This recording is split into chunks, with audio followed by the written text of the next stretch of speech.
Welcome to వి3 news లక్ష్యం సమాజ హితం నేను ఎమిలియా బులెటిన్ లో ముందుగా హెడ్లైన్స్ చూద్దాం ప్రధాని మోదీకి కూడా రాష్ట్ర ప్రజలు మీటర్లు పెట్టాలి రైతు వ్యతిరేక బిల్లులతో రైతుల గుండెల్లో బీజేపీ గుబులు పుట్టిస్తోందన్న మంత్రి హరీష్ రావు టీఆర్ఎస్ పార్టీ మేనిఫెస్టోను పార్టీ వెబ్సైట్ నుంచి తీసేశారు ఇచ్చిన హామీలు అమలు చేస్తుంటే మేనిఫెస్టోను తీయాల్సిన అవసరం ఏంటని ప్రశ్నించిన భట్టి కేంద్ర నూతన వ్యవసాయ బిల్లుతో రైతే రాజు అవుతాడు స్పష్టం చేసిన నిజామాబాద్ ఎంపీ ధర్మపురి అరవింద్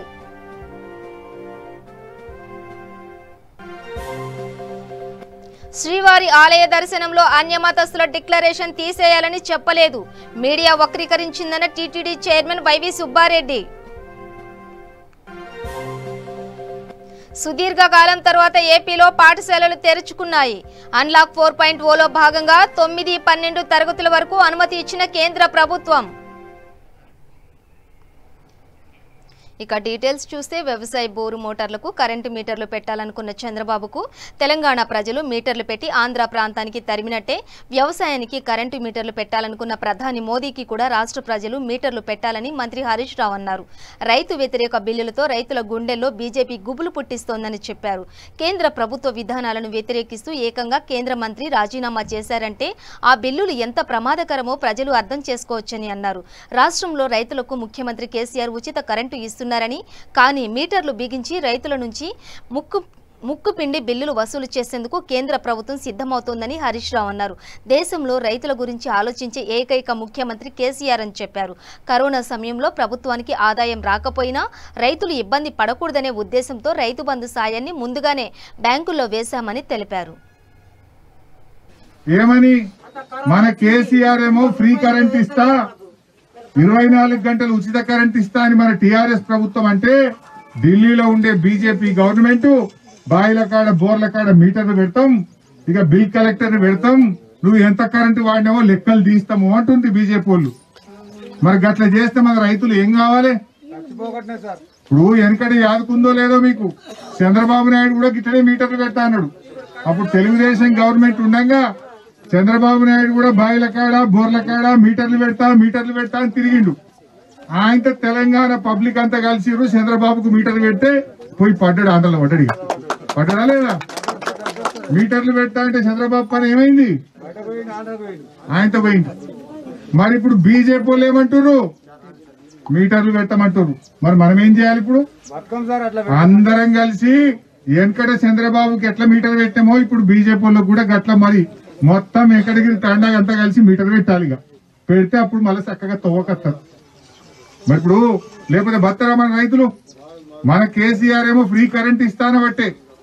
5,000 రూపాయలు పెట్టుబడి సాయం చేయబట్టే పంటకు ఎరువులకు ఇబ్బంది లేకుండా చూసే పండిన పంటంతా కొని రైతుకు మద్దతు ధర ఇచ్చే గోడౌన్లు కట్టే ఊరూరికి ఐకేపీ సెంటర్లు పెట్టే మన ప్రభుత్వం ఏమో ఇట్లా పనిచేసుకుంటున్నాం ఇప్పుడిప్పుడే జర తెలంగాణ రైతు జర సైరకు వచ్చిండు జర తొవ్వల పడుతుండంటే బాంబేసినట్టు ఎత్తుంది బీజేపీ వాళ్ళు ఇంకా మక్కలు తెస్తారట మక్కలు ఆఫ్రికా మక్కలు తెచ్చి తెలంగాణ కోళ్లకు పోతారట ఈ నరేంద్ర మోడీ గారు మీరు ఆలోచించండి దయచేసి ఇప్పుడు మనకు మక్కలకు ధర లేదు మన మక్కలకే ఎట్లా రామా అని మనం అనుకుంటున్నాం ఇప్పుడు మోడీ గారు అటుగా ఆఫ్రికాకెళ్ళి విదేశాలకెళ్ళి మక్కలు దిగుమతి చేసుకుంటాడట భారతదేశానికి మన దగ్గర కమ్మిపోయినాయి మక్కలు మన దగ్గరనే ఫుల్ మక్కలు వండబట్టి ఇప్పుడు మొన్న వానకాలం వద్దనుకున్నాం ఇప్పుడు యాసంగికి మక్కలు పోసుకుందాం అనుకున్నాం మనం మరి ఆఫ్రికా మక్కలు వచ్చి తెలంగాణ కోళ్లకు పోతే మరి మన మక్కలు ఎవడు కొనాలి మన మక్కలకు ధర ఎట్లా రావాలి ఈయన నట ఇప్పుడు జీహెచ్ఎంసీ పరిధిలో 1,02 పడకల గదుల ఇళ్లు కట్టి తీరుతామని ఈ విషయంలో వెనక్కి తగ్గే ప్రసక్తే లేదని రాష్ట్ర పశుసంవర్ధక శాఖ మంత్రి తలసాని శ్రీనివాస్ యాదవ్ స్పష్టం చేశారు డబుల్ బెడ్రూమ్ ఇళ్లపై కాంగ్రెస్ పార్టీ చేస్తున్న విమర్శలపై డైలీ సీరియల్లా మాట్లాడడం తనకు ఇష్టం లేదని వ్యాఖ్యానించారు హైదరాబాద్లో మీడియాతో మాట్లాడుతూ మొత్తం 111 చోట్ల డబుల్ బెడ్రూమ్ ఇళ్లు నిర్మాణం జరుగుతోందని చెప్పారు మీడియా సహా ఎవరైనా అక్కడికి వెళ్లి చూడొచ్చని స్పష్టం చేశారు హైదరాబాద్లో స్థలాలు లేక నగరం వెలుపల నిర్మిస్తున్నట్లు చెప్పారు బయట కడుతున్న ఇళ్లలో స్థానికులకు 10%, జీహెచ్ఎంసీ పరిధిలోని పేదలకు 90% కేటాయించనున్నట్లు మంత్రి స్పష్టం చేశారు. ప్రభుత్వం గౌరవ ముఖ్యమంత్రి గారి ఆదేశాల మేరకు నీతి నిజాయితీగా చెప్పింది జరిగింది చూపించడానికి. ఇంటికి వెళ్ళి తీసుకుపోవడం అనే దాంట్లో నీతి ఉండాలి, నిజాయితీ ఉండాలి. ఇప్పుడు ఇంత బ్రహ్మాండంగా ఇల్లు కనిపిస్తే ఒక మాట అయితే మాట్లాడతాం కదా, మామూలుగా మీడియా మిత్రులు కూడా మాట్లాడినారు ఇంత బ్రహ్మాండంగా ఉన్నాయని. ఆ మాట చెప్పొచ్చు కదా. ఇక అట్లా చెప్పినప్పుడు వేస్ట్ కదా మనం తీసుకుపోవడం కూడా. కొన్ని స్టేలు తెచ్చారు కాంగ్రెస్ వాళ్ళు, కొన్ని స్టేలు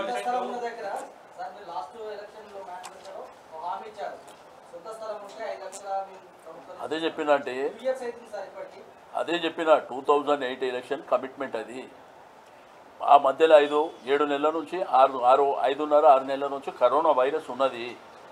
తప్పకుండా గవర్నమెంట్ కమిట్మెంట్ ముఖ్యమంత్రి గారు చెప్పింది తప్పకుండా ఆచరణకు వస్తుంది. బట్ ఈ డబుల్ బెడ్రూమ్ అనేది గతానికి సంబంధించింది. ఇంకోటి అంత పెద్ద బిల్డింగ్ కడితే ఈ మున్సిపల్ ఎలక్షన్ కడతారంటే ఎక్కడన్నా ఇస్తాం కదా, ఇస్తాం. నేను నిన్న మొన్న కొత్తగా చెప్పింది కాదు. మా మున్సిపల్ మినిస్టర్ గారు మీటింగ్ పెట్టి అందరూ ఈ పరిధిలో ఉన్నటువంటి కలెక్టర్లు, హైదరాబాద్ కలెక్టర్, జిహెచ్ఎంసీ కలెక్టర్, అదేవిధంగా ప్రిన్సిపల్ సెక్రటరీ ఆధ్వర్యంలో జరిగింది. మీ పేపర్లోనే వచ్చింది. గ్రేటర్ హైదరాబాద్లో 2,60,000 ఇండ్లు నిర్మిస్తామని ముఖ్యమంత్రి కేసీఆర్ శాసనసభలో చెప్పారని, ఇందుకు సంబంధించిన వీడియో క్లిప్ను బట్టి విక్రమార్క మీడియాకు చూపారు. అలాగే గ్రేటర్లో 1,00,000 డబుల్ బెడ్రూమ్ ఇండ్లు నిర్మిస్తామని మంత్రి కేటీఆర్ చెప్పిన వీడియోను మీడియాకు బట్టి చూపించారు. చివరకు మంత్రి తలసాని శ్రీనివాస్ యాదవ్ 3,428 డబుల్ బెడ్రూమ్ ఇండ్లు మాత్రమే చూపించారని బట్టి విక్రమార్క విమర్శించారు. రూరల్ నియోజకవర్గానికి 4,000, అర్బన్ నియోజకవర్గంలో 10,000 ఇండ్లను నిర్మిస్తామని కేసీఆర్ చెప్పిన విషయాన్ని బట్టి గుర్తు చేశారు. కేసీఆర్ చెప్పిన మాట ప్రకారం హైదరాబాద్లో 2,40,000 ఇండ్లు కట్టాల్సి ఉండగా కేవలం 3,428 మాత్రమే కట్టారని అన్నారు. గతంలో గ్రేటర్ ఎన్నికలకు సంబంధించి టీఆర్ఎస్ పార్టీ అధికారికంగా విడుదల చేసిన మేనిఫెస్టోను పార్టీ వెబ్సైట్ నుంచి తీసేశారని భట్టి విమర్శించారు. ఇచ్చిన హామీలు చేస్తుంటే అమలు చేస్తుంటే మేనిఫెస్టో తీయాల్సిన అవసరమేంటని భట్టి ప్రశ్నించారు. 3,428 ఇళ్ళు మాత్రమే నాకు నగరంలో చూపించారు. బయటపై ఇదే ముఖ్యమంత్రి గారు నగరంలో ఎన్నికల ప్రచారం అప్పుడు కూడా ఇంకో మాట కూడా చెప్పాడు. రూరల్ కాన్స్టిట్యున్సీ అయితేనేమో 4,000 ఇళ్ళు, ఇవాళ మీరంతా బాగా వినాలి. అర్బన్ కాన్స్టిట్యున్సీ అయితేనేమో 10,000 ఇళ్ళు. ఎందుకంటే నగరంలో చాలామంది ఉంటారని స్పష్టంగా సికింద్రాబాద్లో చెప్పారు, చివరి నిజామాబాద్లో కూడా చెప్పారు. ఆ చెప్పిన క్లిప్పింగ్స్ కూడా చూపిస్తాం మీకు. ఒక రోజులో అయ్యేది కాదు కదా. చెప్తే సరే, హైదరాబాద్ నగరంలో ఎన్ని ఉన్నాయండి? గ్రేటర్ హైదరాబాద్ మున్సిపల్ కార్పొరేషన్లో 24 అసెంబ్లీ సెగ్మెంట్స్. ఎన్ని ఇళ్ళు రావాలా? దాని లెక్క వారు చెప్పిన లెక్క ప్రకారం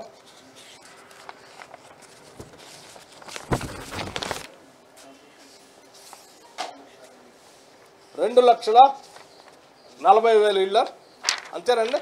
ఇవాళ లెక్క నాగారు ఉంది. ఇది కూడా 2,40,000 ఇళ్ళు రావాలి. మీరు హైదరాబాద్లో కట్టిన ఎన్ని? ఇప్పుడు 3,428 ఇళ్ళు రావాల్సింది. 2,40,000 ఇళ్ళు.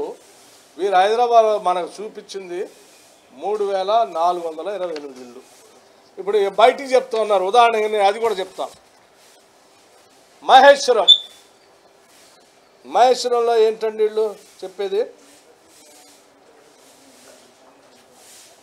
Maheshwaram Tukkuguda constituency municipal constituency కదా, మున్సిపాలిటీ ఉంది కదా, మీ అందరూ తెలిసిందే కదా. అర్బన్ కాన్స్టిట్యున్సీ కదా. సో అర్బన్ కాన్స్టిట్యున్సీకి 10,000 ఇళ్ళు అన్నారు. ఆడ చూపించింది. వరంగల్, ఖమ్మం, నల్గొండ నియోజకవర్గం పట్టాభద్రుల ఎన్నికపై ప్రతి ఒక్కరికి అవగాహన కల్పించాలని పంచాయతీరాజ్ శాఖ మంత్రి దయాకర్ రావు అన్నారు. ఎమ్మెల్సీ ఎన్నికల్లో మనకు మనమే పోటీ అని, తెలంగాణ రాష్ట్ర సమితికి బీజేపీ, కాంగ్రెస్ పార్టీ ఎప్పుడూ పోటీ కాదని తెలిపారు. వరంగల్ తూర్పు ఎమ్మెల్యేకి ఏ పని ఇచ్చినా ఆ పనిని ఎంతో శ్రద్ధతో చేస్తాడని స్వయంగా ముఖ్యమంత్రి అనడం చాలా సంతోషమని తెలియజేశారు. ప్రతిపక్ష నాయకుడు, సీఎల్పీ నాయకుడు భట్టి విక్రమార్క ఎంజీఎంకి వచ్చి ఏమీ చూడకుండానే పిచ్చికూతలు కూసి వెళ్లాడని ఆగ్రహం వ్యక్తం చేశారు. రెండోది, మొన్న ఎల్ఆర్ఎస్ మీద మున్సిపాలిటీ బిల్లులో ఏం జరిగిందా లేదా ఒకసారి డిస్కషన్. అదేవిధంగా రాజకీయ ఎన్నికల్లో కూడా ఏ రూపంలో ఎన్నుకోవాలి, ఏ రూపంలో సభ్యత్వం చేయాలనేది ఒకటి. మూడవది, మొన్న వరద నుంచి టౌన్లో కొంత దెబ్బతిన్నది, ఫ్యాక్టరీ దెబ్బతిన్న రోడ్లు ఆ డివిజన్ వైజ్గా ఏం చేయాలనేది కూడా ఒక ప్రణాళిక ఆల్రెడీ నరేందర్ గారు మా దృష్టికి తీసుకొచ్చారు. వాటిని కూడా నేను ముందు పెట్టాలనే ఉద్దేశంతో ఈ రోజు సమావేశం ఏర్పాటు చేస్తున్నారు. నేను అందరినీ కూడా కోరేది ఒకటే, కాంగ్రెస్ పార్టీ మన పెద్ద పోటీ కాదు, బీజేపీ మన పోటీ కాదు. మనమందరం యూనిట్గా ఉంటే వాళ్ళకి డిపాజిట్ కూడా దక్కడం కూడా ఈ సందర్భంగా తెలియదు. మీరు ఒక్కసారి ఆలోచించండి. ఇప్పుడు కాంగ్రెస్ పార్టీ నాయకులు వచ్చి ఇక్కడ మీకు ధర్నాలు చేస్తారు.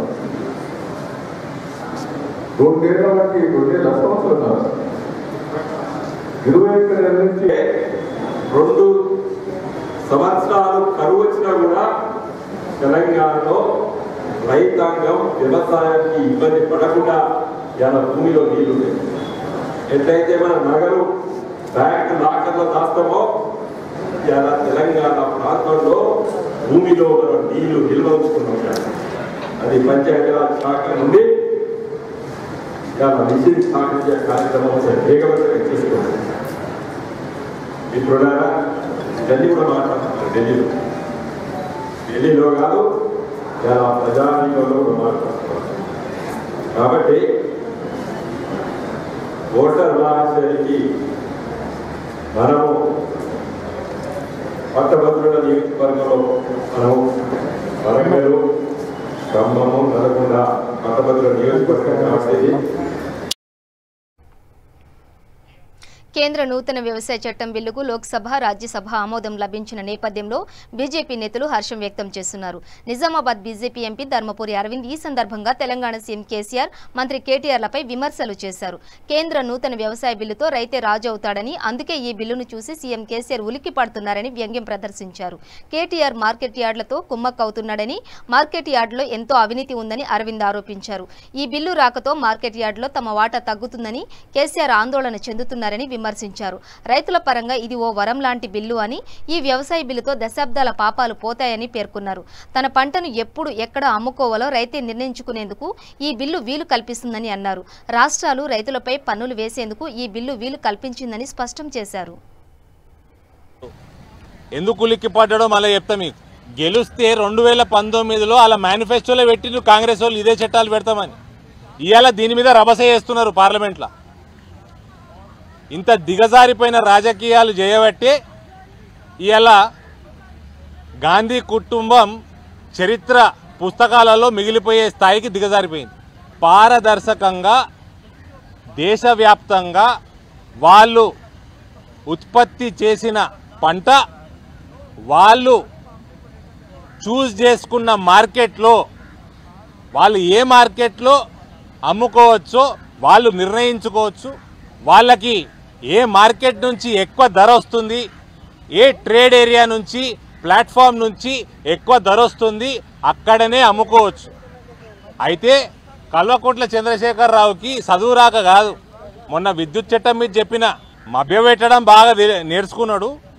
చట్టాన్ని చదవడు, లేదా చదివినా కూడా అబద్ధాలు చెప్తాడు. ఎట్లా తీసుకుపోయి అమ్ముతారండి? వేరే రాష్ట్రంలో ఎట్లా తీసుకుపోయి అమ్ముతారండి? ట్రాన్స్పోర్టేషన్ ఒడగట్టాలండి. అయ్యా అబద్ధాల గురు, ఇందులో రైతుకి లాజిస్టిక్స్ తోటి సంబంధం లేదు, రైతుకి ట్రాన్స్పోర్టేషన్ తోటి సంబంధం లేదు. అది కొన్నోడిని ఎత్తిన. కుత్బుల్లాపూర్ నియోజకవర్గం 125 గాజుల రామారం డివిజన్ పరిధి Ushodaya colony phase 2, Mettukaniguda phase 1, Pochamma Basti కాలనీలో 50 లక్షలతో నూతనంగా సీసీ రోడ్ నిర్మిస్తున్నారు. ఎమ్మెల్యే కేపీ వివేకానంద్ ముఖ్య అతిథిగా పాల్గొని స్థానిక కార్పొరేటర్ రావుల శేషగిరిరావుతో కలిసి శంకుస్థాపన చేశారు. అనంతరం జేఎన్ఎన్ యుఆర్ఎం కాలనీలో స్థానిక సమస్యలను తెలుసుకునేందుకు పాదయాత్ర చేశారు.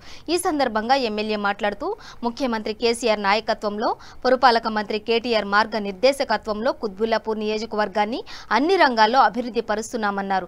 ఈ కార్యక్రమంలో స్థానిక డివిజన్ టీఆర్ఎస్ అధ్యక్షులు ఇంద్రసేన గుప్తా, కస్తూరి బాలరాజ్, బస్తీవాసులు తదితరులు పాల్గొన్నారు.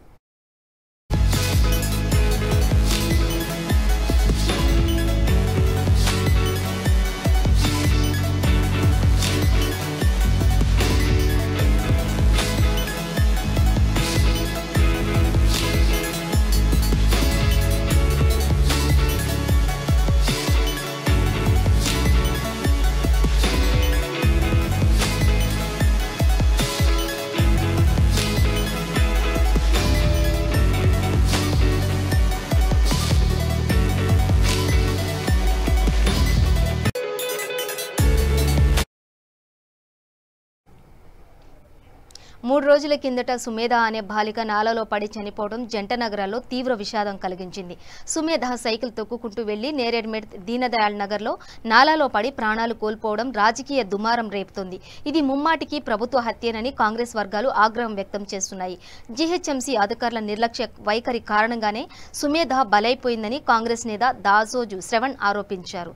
ఈ నేపథ్యంలో సుమేధ తల్లిదండ్రులు మంత్రి కేటీఆర్ పై నేరేడ్మెట్ పోలీసులకు ఫిర్యాదు చేశారు. కేటీఆర్ తో పాటు mayor Bonthu Rammohan, GHMC commissioner, zonal commissioner, స్థానిక కార్పొరేటర్, సంబంధిత ఏఈ, డీఈలపై కేసు నమోదు చేయాలని వారు పోలీసులను కోరారు. తమ కుమార్తె సుమేధ మృతికి కారణమైన అందరిపై సెక్షన్ 304 కింద కేసు నమోదు చేయాలని విజ్ఞప్తి చేశారు. నెక్స్ట్ ఏ పిల్లలు 4 మదర్స్ మీద బాధ ఉండదు. పిల్లల్ని సేవ్ చేయండి.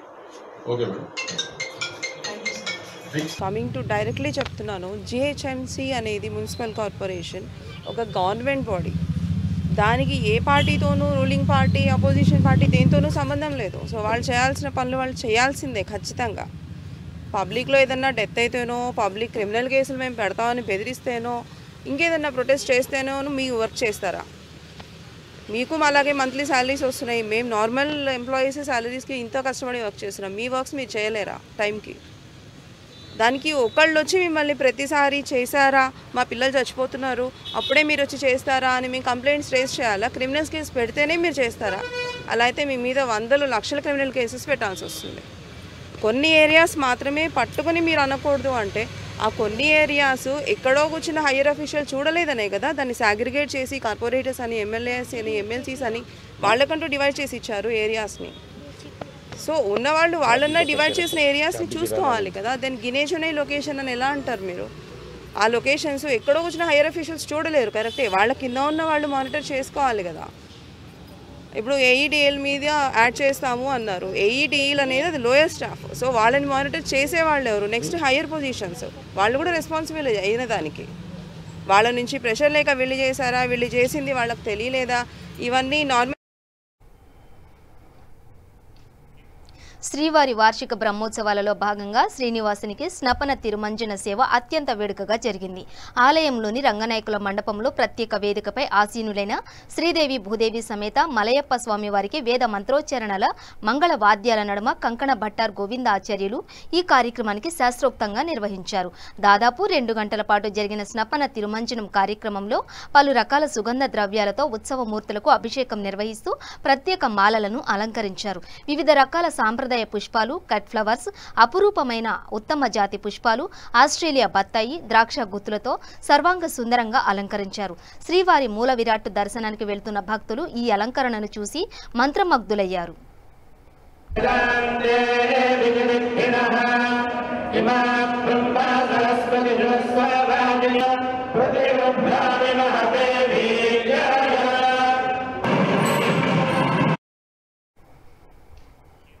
తిరుమల శ్రీవారి ఆలయ దర్శనంలో అన్యమతస్థుల డిక్లరేషన్ తీసేయాలని తాను చెప్పలేదని, తాను చెప్పిన దాన్ని మీడియా వక్రీకరించిందని టీటీడీ ధర్మకర్తల మండలి అధ్యక్షులు వైవి సుబ్బారెడ్డి పేర్కొన్నారు. తిరుమలలో మీడియా ప్రతినిధులతో టీటీడీ చైర్మన్ వైవి సుబ్బారెడ్డి మాట్లాడుతూ తాను మాట్లాడిన దాన్ని మీడియా వక్రీకరించిందని పేర్కొంటూ తిరుమల వెంకటేశ్వర స్వామి వారి మీద విశ్వాసం, నమ్మకంతో ప్రపంచవ్యాప్తంగా రోజు వేలాది మంది భక్తులు దర్శనానికి వస్తున్నారు.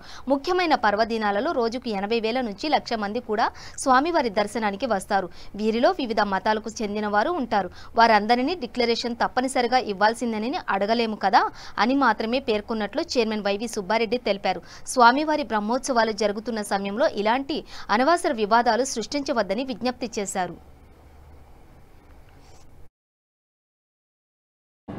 మన శ్రీ తిరుమల తిరుపతి దేవస్థానం వెంకటేశ్వర స్వామి బ్రహ్మోత్సవాలు ఈరోజు ధ్వజారోహణతోటి ప్రారంభించుకోవడం జరిగింది.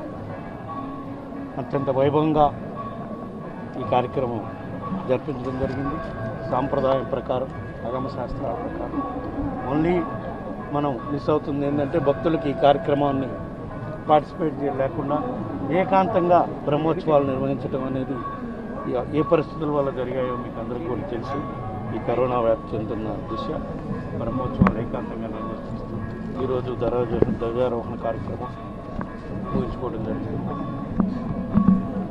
ఇక్కడ ఒక చిన్న విషయం ఒకటి నేను క్లారిఫై చేస్తాను. నిన్న ప్రెస్ మీట్లో బ్రహ్మోత్సవాల సందర్భంగా ఏర్పాటు చేసిన ప్రెస్ మీట్ కార్యక్రమంలో ముఖ్యమంత్రి జగన్మోహన్ రెడ్డి గారు 23వ తారీఖు స్వామివారికి పట్టు వస్త్రాలు తీసుకొని రావడం జరుగుతుంది అని చెప్పి నేను చెప్పడం జరిగింది. ఆ ప్రెస్ మీట్ సందర్భంగా నేను అన్యమతస్థులు తిరుమలకు వస్తే డిక్లరేషన్ ఇవ్వాల్సిన పని లేదు అని కొన్ని పత్రికల్లో రాయటం జరిగింది. నేను క్లియర్గా అందుకే నిన్న ప్రెస్ కాన్ఫరెన్స్లో ఏపీ మంత్రి కొడాలి నానిపై సాధు పరిషత్ ఆగ్రహం వ్యక్తం చేసింది.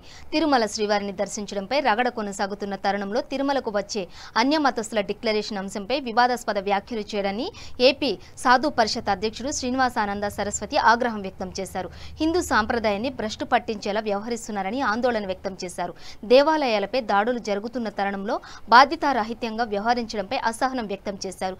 అంతర్వేది అంశంలోనూ మంత్రి చేసిన వ్యాఖ్యలు సరికాదని చెప్పారు. వెంటనే మంత్రి చేసిన వ్యాఖ్యలు వెనక్కి తీసుకోవాలని డిమాండ్ చేశారు.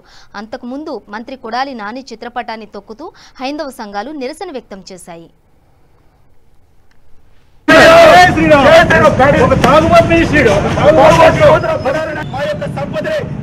హిందూ దేవాలయాల మీద చాలా కించపరిచే విధంగా ఈ రోజు కొడాలి వ్యాఖ్యలు చాలా ఘోరంగా ఉన్నాయి. మా భారతీయ జనతా పార్టీని అవమానించారు.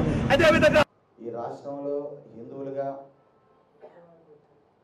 మేము పుట్టడమే తప్పు అని మేము మీడియా ముఖంగా ప్రభుత్వానికి అడుగుతున్నాం. జన సుఖినో భవంతు అని కోరుకునే మా హిందువులకు ఏమిటి దుస్థితి రాష్ట్రంలో? రోజుకొక దేవాలయాన్ని విధ్వంసం చేస్తూ ఉంటే, మా గుండెలు పగులుతూ ఉంటే, ప్రతి హిందువులు కూడా ఇళ్లలో దీపాలు పెట్టుకొని ఆర్తనాదాలతో బాధాతప్త హృదయాలతో విలపిస్తూ ఉంటే, ఒక ప్రభుత్వాన్ని నడిపించేటువంటి ఒక గౌరవ మంత్రి చట్టాన్ని, ధర్మాన్ని, న్యాయాన్ని గౌరవిస్తానని ప్రమాణం చేసినటువంటి కొడాలి నాని గారు ఎంత ఘోరముగా మమ్మల్ని కించపరుస్తూ ఒక మంత్రిగా మేమేం తప్పు చేసామండి? జై శ్రీరామ్, మా దేవుళ్ళు బొమ్మలు అంటున్నారు. పగిలిపోతే తప్పేంటి? ఒక బొమ్మే కదా. భారీ వర్షాల రాక కోసం వేచి చూసే రైతులకు అవే వర్షాలు కోలుకోలేని దెబ్బతీశాయి. ఆరుగాలం శ్రమించి పండించే పంటల కోసం అహర్నిశలు పనిచేసి పండించే పంట చేతికొచ్చే సమయంలో పూర్తిగా నీట మునగడంతో ఆవేదన వ్యక్తం చేస్తున్నారు. పశ్చిమ గోదావరి జిల్లాలో పచ్చిమిర్చి పంటను భారీ వర్షాలు తీరని దెబ్బతీశాయి. మరోవైపు తెలంగాణ రాష్ట్రం నల్గొండలో గత కొన్ని రోజులుగా నల్గొండ జిల్లాలో ఏకదాటిగా కురుస్తున్న వర్షాల కారణంగా 4836 ఎకరాల్లో పంట నష్టం వాటిల్లింది. భారీ వర్షాల కారణంగా నీరు నిల్వ ఉండటంతో ఇసుక మేటలు వేయటంతో 9 మండలాల్లోని 44 గ్రామాల్లో పంటలు దెబ్బతిన్నాయి. వ్యవసాయ శాఖ విభాగం అంచనా ప్రకారం 321 మంది రైతులకు చెందిన 1664 ఎకరాల్లో పత్తి, 3172 ఎకరాల్లో వరి పంటలు దెబ్బతిన్నట్లుగా సమాచారం.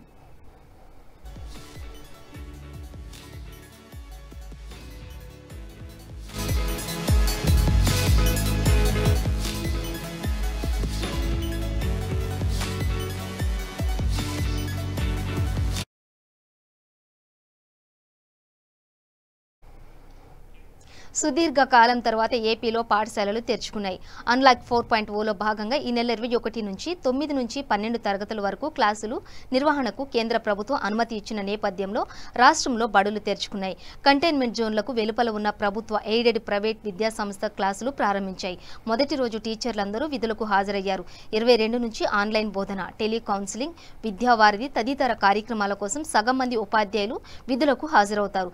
9 నుంచి ఇంటర్ వరకు చదివే విద్యార్థులు తమ సందేహాల నివృత్తికి తల్లిదండ్రుల అనుమతితో స్కూళ్లు, కాలేజీలకు వెళ్లొచ్చు. 1 నుంచి 8 తరగతుల వారిని మాత్రం ఎట్టి పరిస్థితుల్లోనూ పాఠశాలకు పిలిపించకూడదు. రెసిడెన్షియల్, కస్తూర్బా గాంధీ బాలికల విద్యాలయాలు, సంక్షేమ వసతి గృహాల్లో చదివే విద్యార్థులకు వాట్సాప్ గ్రూప్ ద్వారా ఆన్లైన్లో మార్గనిర్దేశం చేస్తారు.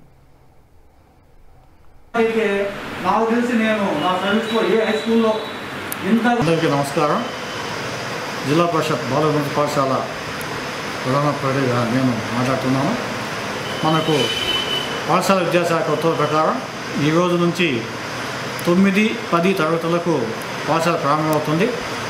అయితే తరగతులు నిర్వహించకుండా పిల్లల్ని పాఠశాలకు ఆహ్వానించి వాళ్ళ తల్లిదండ్రుల అనుమతితో ఈ యొక్క కోవిడ్-19 నిబంధనలు పాటిస్తూ మా పిల్లల్ని మేము పాఠశాలకు పంపిస్తాము అనే నిబంధనతో ఈ తల్లిదండ్రులుగా డిక్లరేషన్ తీసుకుంటాము.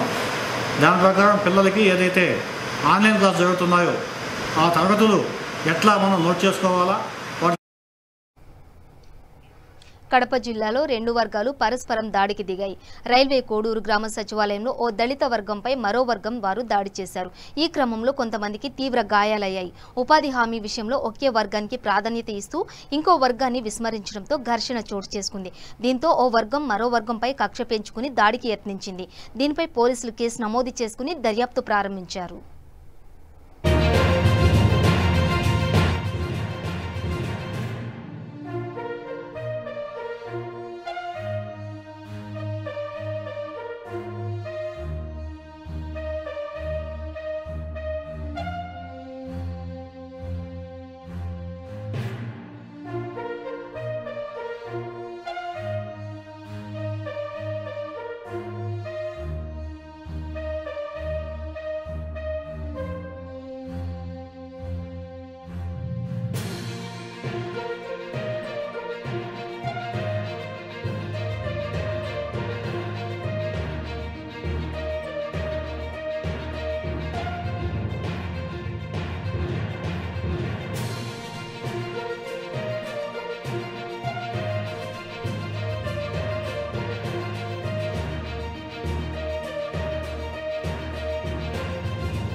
రానున్న పట్టాభద్రుల ఎమ్మెల్సీ ఎన్నికల్లో సత్తా చాటాలని ఎమ్మెల్యే ప్రకాష్ గౌడ్ టీఆర్ఎస్ శ్రేణులకు పిలుపునిచ్చారు.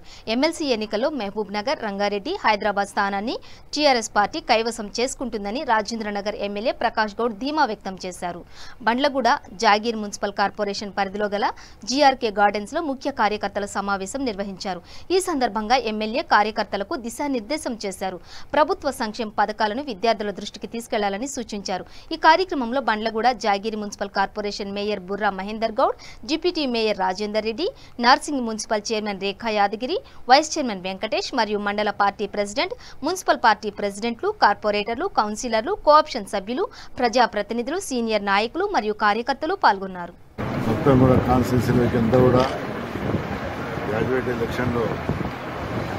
ఏ విధంగా ఓటు నమోదు చేయాలనే ఆలోచనతో మీటింగ్ పెట్టడం జరిగింది. మొన్న మీరు అందరూ చూస్తున్నారు, కేటీఆర్ గారు యువకుడు మీటింగ్ పెట్టి ఏ విధంగా మీరు చేస్తే బాగుంటుంది, ఏ విధంగా ఓటు శాతం చేస్తే బాగుంటుందని చెప్పడం జరిగింది. గతంలో కూడా మాకు పోయినసారి ఎలక్షన్ అయినప్పుడు ఇవన్నీ కూడా కొద్దిగా మాకు అనుభవం లేకుండా కానీ ఈరోజు మేమందరం కూడా దాన్ని ఒక సిస్టమేటిక్గా ఏ విధంగా చేయాలనే ఆలోచనతో 2015 లోపు ఉన్న అందరినీ కూడా దీంట్లో చేర్చి బాగా మెజార్టీ గెలిపిన ఆలోచనతో ఉన్నాం. ఇంచుమించు 4,600 చిల్లర మనము దీనికంటే ఇంచుమించు 10 నుంచి 15,000 ఓట్లు చేసిన ఆలోచనతో మనం ఉన్నాం. అనుకోని ముఖ్యమంత్రి గారు ఎంతో అభివృద్ధి చేసి ముందుకు పోతున్నారు. ఒకరికొకరితో ఎమ్మెల్సీ గెలిస్తే కూడా మనకు సెంటర్లో పోయి డబ్బులు తీసుకున్నట్టు మనకు ఎంతో ఉపయోగపడతాడు ఎమ్మెల్సీ అని కూడా మనం అంటే నల్గొండ, హైదరాబాద్ అని కూడా ఎంతో పెద్ద కూడా పెద్ద ఎత్తున ఉన్నది. అందుకని ఈ క్రితం మనం ఎట్టి ప్రజలు తెలుసుకోవాలనే ఆలోచనతో మేము ఉన్నాం. ఈ ఓటర్స్ అన్నీ కూడా ముఖ్యంగా మనం ఏంటంటే ఇక్కడ మాకు అందరూ కౌన్సిలర్ ఉన్నారు, చైర్మన్ ఉన్నారు, వైస్ చైర్మన్ ఉన్నారు. వాళ్ళందరూ ఖచ్చితంగా తీసుకొని మనం అందరూ కూడా కౌన్సిలర్లు ఏ విధంగా అయితే మన ఎలక్షన్లో తిరిగిన వాళ్ళ ఎలక్షన్ ఇంటింటి తిరిగి ఎవరు చదువుకున్నారు, ఎవరు చదువుకుని లేరు వాళ్ళ ఇంటికి దొరకపోయి చేపించే బాధ్యత కూడా మనం తీసుకోవాలి. ఎందుకంటే వాళ్ళందరూ చదువుకున్న వాళ్ళు మాకెందుకు అయినా. రంగారెడ్డి జిల్లా శేర్లింగంపల్లి డివిజన్ పరిధిలోని పలు అభివృద్ధి పనులు జరుగుతున్నాయని, నాణ్యత విషయంలో రాజీ పడేది లేదని శేర్లింగంపల్లి డివిజన్ కార్పొరేటర్ రాగం నాగేందర్ యాదవ్ పేర్కొన్నారు. శేర్లింగంపల్లి డివిజన్ పరిధిలోని నల్లగండ్ల బ్రిడ్జి సమీపంలో చేపట్టిన సీసీ రోడ్డు పనులను కార్పొరేటర్ రాగం నాగేందర్ యాదవ్ పరిశీలించారు. నాణ్యతా ప్రమాణాలు పాటిస్తూ త్వరితగతిన పనులు పూర్తి చేయాలని కాంట్రాక్టర్కు ఆదేశించారు. దశల వారీగా అభివృద్ధి పనులను చేపడుతున్నట్లు కార్పొరేటర్ రాగం నాగేందర్ యాదవ్ చెప్పారు.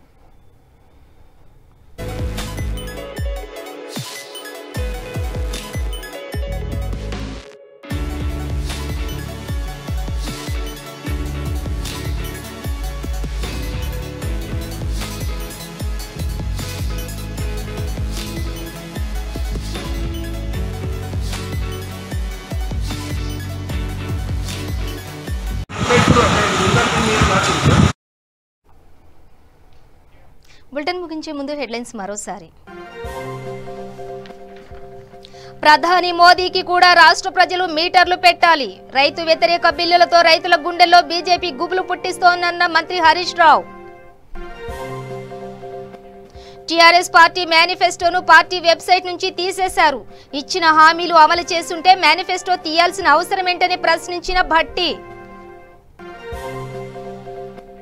కేంద్ర నూతన వ్యవసాయ బిల్లుతో రైతే రాజు అవుతాడు స్పష్టం చేసిన నిజామాబాద్ ఎంపీ ధర్మపురి అరవింద్.